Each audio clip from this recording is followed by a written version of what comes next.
Les femmes n'avaient aucun droit. C'est de là qu'on vient. C'est de là que viennent vos parents, vos grands-parents.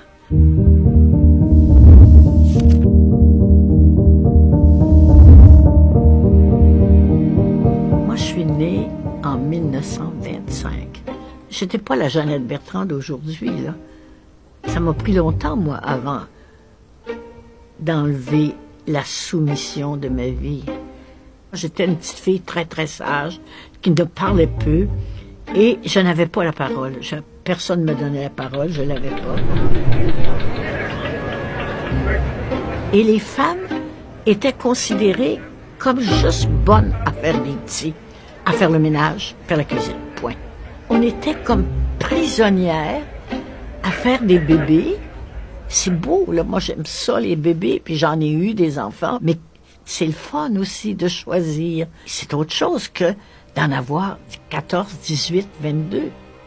Mon père m'a raconté que si tu étais tanné de ta femme, tu pouvais, avec l'aide d'un médecin, la faire enfermer comme folle. Tellement les femmes n'avaient aucun droit. On était une chose. J'ai été élevée avec ça. Alors arrive l'idée qu'on pourrait avoir le droit de vote. Mais si on a le droit de vote, on a le droit de dire notre mot. Alors ça faisait peur. Si les femmes se mettent à dire leurs mots, ça va être épouvantable. Les femmes, qui s'appelaient des suffragettes, se sont levées d'abord aux États-Unis, en Angleterre, en France, pour dire « Nous ne sommes pas une chose, nous sommes une personne, on veut participer à la vie en dehors de la maison, la vie collective qu'on appelle. » En avril 1940. Le suffrage féminin est devenu loi dans la province de Québec. Le droit de suffrage sera valable à compter du 1er janvier 1941.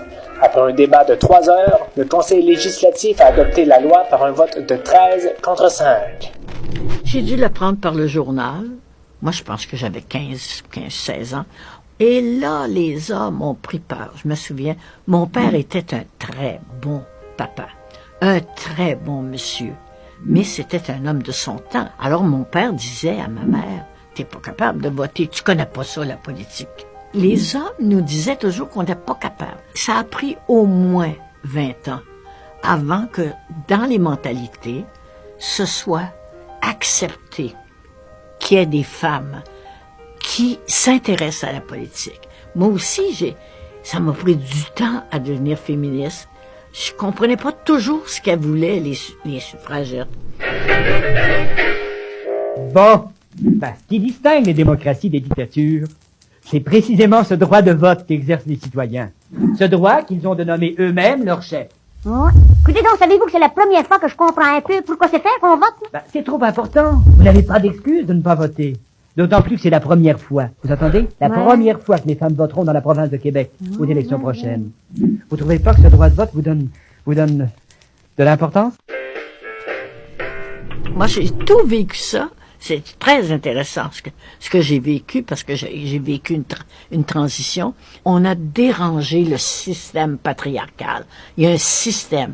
C'est les hommes qui mènent, puis les femmes y suivent, puis y écoutent.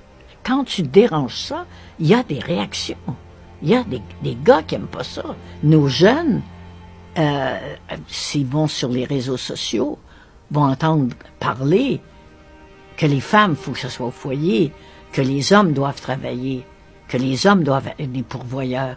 Il y a encore ces idées-là.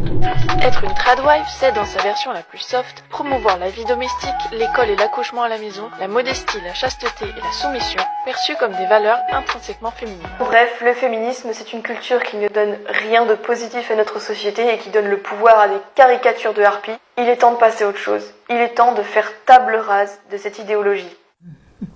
Oh, c'est une tristesse. Si je ne voyais pas les vêtements, je me dirais, mais ça a été tourné en 1925. On retourne en arrière. Alors, se sortir du patriarcat, c'est toute une job. Et ce que ça a donné? Ça a donné des rebelles de mon genre. Ça a donné des rebelles qui ont dit ça n'a pas de bon sens. Ça, on peut pas continuer comme ça. La définition du féminisme, c'est tellement simple. C'est vouloir que les femmes soient égales. C'est tellement simple. Qui veut être soumise? Qui veut être en dessous? Le féminisme, c'est rien que ça. Être égal. Avoir le droit de faire exactement ce que les hommes font. C'est ce que je souhaite à tout le monde. Vivre à égalité.